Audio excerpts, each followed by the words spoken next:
अस्सलाम वालेकुम students, hopefully आप सब लोग खैरियत से होंगे। बायो का हमारा यूनिट नंबर 8 चल रहा है और आज हमने उसका लास्ट टॉपिक स्टार्ट करना है, वो है keeping right amount of water. Lecture number हमारा 17 चल रहा है। Keeping right amount of water in bodies का क्या मतलब है कि जितना पानी हमारी बॉडी को रिक्वायर है, जितनी हमारी बॉडी को पानी की ज़रूरत है, उतना पानी हमारी बॉडी में रखा जाए। किस तरह से रखा जाए? आपको पता है कि ब्लड को फ़िल्टर कौन करता है?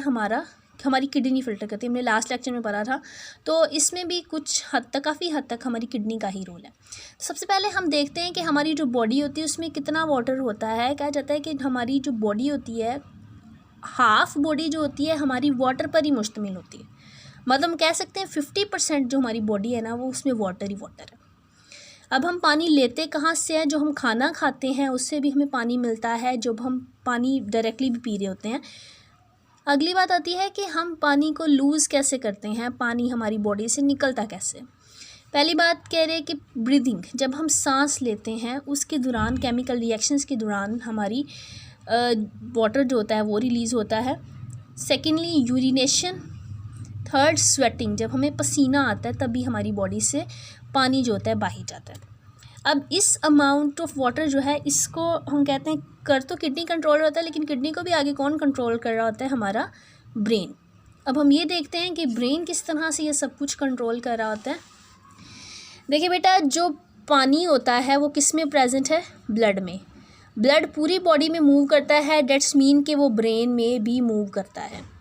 जैसे ही वो ब्रेन में से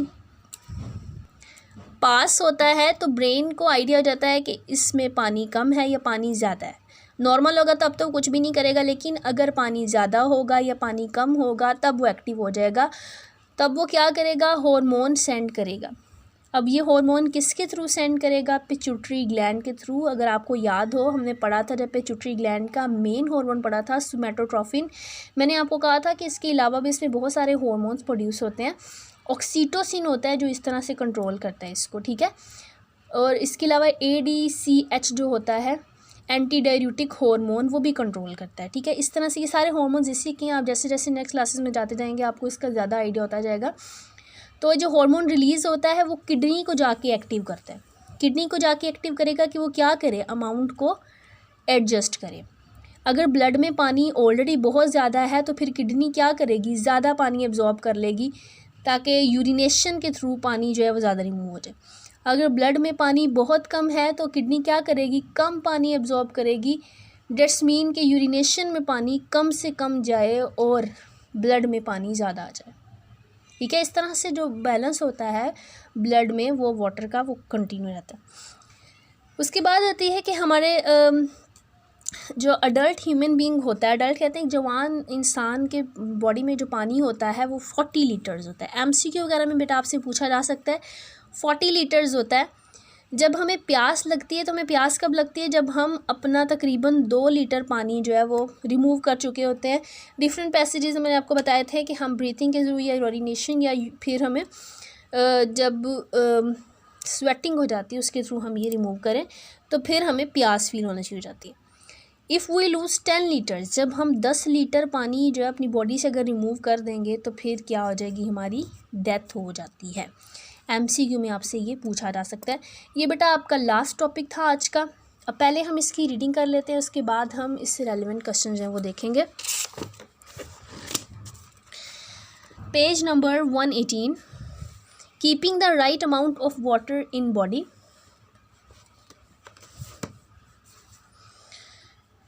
The body contains lot of water. Over half our body mass is water. MCQ underline करेंगे। We get water from food and drink. We lose water when we breathe out, when we sweat, when we urinate. ठीक है। It is important that the amount of the water in the body is controlled in order to stay healthy. Water का balance होना हमारी सेहत के लिए बहुत ज़रूरी है। Amount of the water in the blood is monitored as it pass through the brain. कह रहे मोनीटर किया जाता है जो अमाउंट होती है हमारे ब्लड में वाटर की, उस किसके थ्रू मोनीटर किया जाता है? Brain. Brain sends a hormone to tell the kidney how much water to get rid of. Brain kidney को ये बताता है कि उसे कितना पानी बॉडी से बाहर निकालना है। An adult body contains about 40 liters of water. We feel thirsty if we lose only 2 liters and if we lose 10 liters we will die. MCQ के लिए ये भी अंडरलाइन करना आपने. ये आपको डायग्राम के थ्रू शो किया गया है कि brain monitors the water level in the blood. फिर वो क्या करता है, मैसेज सेंड करता है ग्लैंड के थ्रू. पिट्यूटरी ग्लैंड हार्मोन बनाता है. हार्मोन ब्लड में से गुजरता हुआ किसके पास जाता है, किडनी के पास चला जाता है. इस तरह से जो वाटर का बैलेंस होता है हमारे ब्लड में वो कंट्रोल हो जाता है. ठीक हो गया, इसको आपने पढ़ लेना है. Every day the human body filters around 230 litres of the blood through 225 kilometres of tubing in the kidneys. कि एक दिन में हमारी किडनी में कितना पानी ऑलमोस्ट फिल्टर हो जाता है, 230 लीटर्स. ठीक है, तो बेटा ये था आज का लेक्चर. इसके साथ हम इसके रेलिवेंट क्वेश्चन जो है वो करेंगे. क्वेश्चन नंबर 26 तक आप कर चुके हुए हैं. बस एक शॉर्ट क्वेश्चन आपका जो है वो रह गया हुआ है आज के लेक्चर में, और वो है how the amount of the water in the blood is regulated. कि जो पानी की मिकदार होती है ब्लड में उसको किस तरह से हम बैलेंस या रेगुलेट कर सकते हैं. Amount of the water in the blood is regulated by the brain. The brain sends a hormone to tell the kidneys how much water to get rid of. बेटा ये अभी हमने पढ़ा है, तो ये आपने इसका आंसर में लिखेंगे यहाँ तक. यहाँ आके आपके शॉर्ट क्वेश्चन जो हैं वो ख़त्म हो जाते हैं. अब आपके चैप्टर के लॉन्ग क्वेश्चन जो हैं वो स्टार्ट हो जाते हैं. तो जो बेटा फर्स्ट लॉन्ग क्वेश्चन है, आपने जो इस चैप्टर का फर्स्ट लॉन्ग करना है वो है व्हाट इज़ न्यूरॉन. न्यूरॉन क्या होती है, explain it's different parts with diagram. आपने इसके डिफरेंट पार्ट्स जो हैं वो डायग्राम के साथ एक्सप्लेन करने हैं. बेटा आप लोग को अगर याद हो तो इस चैप्टर के स्टार्ट में ही हमने ये पढ़ा था. इसके साथ हमने इसके सारे पार्ट्स जो थे वो डिस्कस भी किए थे. इसके बारे में हम डिटेल में लेक्चर ले चुके हुए हैं. अब हम इसको देखेंगे कि अगर लॉन्ग क्वेश्चन में आया तो हमने किस तरह से अटैम्प्ट करना है. न्यूरॉन सबसे पहले आप हेडिंग देंगे, फिर उसकी डेफिनेशन लिखेंगे. Neuron is a specialised cell that conduct impulses from receptors to coordinator and coordinator to receptors. ठीक है, रिसेप्टर्स हमने कहा था सेंसर्स होते हैं हमारे, जैसे sense organs, eyes, ears, nose वगैरह. कोऑर्डिनेटर हमारे ब्रेन और स्पाइनल कॉर्ड होते हैं. पार्ट्स ऑफ न्यूरॉन जो होते हैं 3 पार्ट होते हैं. Cell body, the nucleus and the cytoplasm of neuron is located in cell body. Cytoplasm जो लिक्विड और सेमी सॉलिड सा मटीरियल होता है, और न्यूक्लियस जो होता है वो किधर प्रेजेंट होता है, सेल बॉडी में. Dendroids are the extension. Dendroids जो होते हैं वो खिंचाव होती हैं सेल बॉडी के, विच कैरी इन्फॉर्मेशन, जो इन्फॉर्मेशन को लेके जाती हैं to and from the cell body, cell की तरफ लेके जाती हैं. ठीक है, आगे जाती हैं axons. Axons are the extensions. Axon वो एक्सटेंशन होती हैं